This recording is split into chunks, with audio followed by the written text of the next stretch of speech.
Hey Chris, this is Benjamin, and I want to go over the car a little bit with you. Here it is, laying out in my garage. Looking pretty good. The two red coolers go with the car. The aqua one does not. There is our boombox. Our boombox enclosure, kind of funny. And here is the pop out, or the Safari, rear Safari. Added these recently. This whole plate setup, the Porsche, that goes to somebody else, and down for JC, down for Jesus Christ. That's probably going on my next car. So anyway, and little exhaust guys there. You'll see this. It blows off a little bit of carbon every time you start it. Not too big a deal. Here's our friendly little motor. I'll start it here in a little bit. And that's went down way too hard. Let's look over here.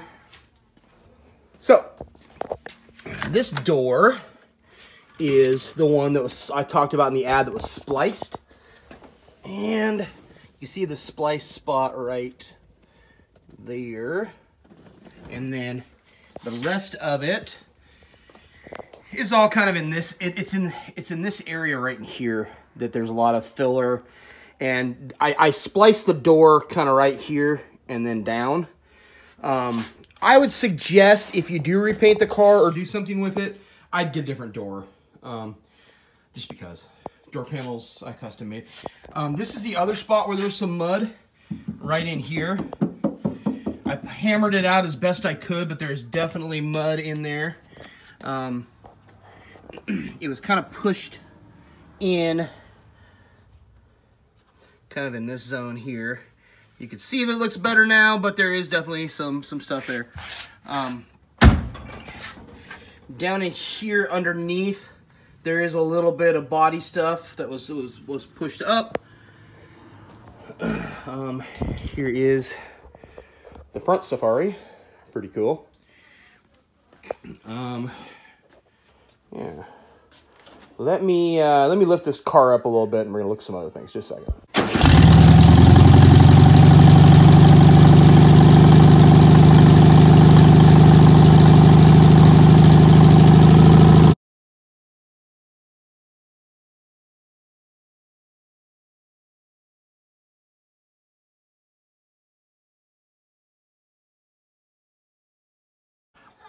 All right, pardon the sound of my kids in the background, but this is a section that needs to be addressed sooner or later. You can see like this guy right here, how it's kind of lodging that into place because that whole little section is kind of crappy. So that would have to be cut out and re-welded back in. I didn't really notice it until, you know, the car was getting close to completion, and by that time I was pretty much done with it. So anyhow, that is one area that didn't really show up in the ad that I wanted to show you. This is about ride height, you know, kind of all the way up. The back can go up a little further. The front is about maxed out right now. This is with the Safari closed. It's pretty good, but honestly, I think that seal should be a little bit bigger that's in there. So if you're gonna drive it in inclement weather and you're not gonna have the Safari open, you'll probably want to put a different seal on it.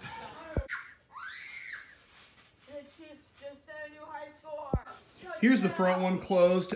This spot right here is a little up, but it's not too bad. This one seals a little bit better than the back, I think. It's a little closer, maybe in some spots, but once again, I was never planning to drive this car in inclement weather. I'm unhappy with this. This was some stuff that I screwed up on when I was installing it.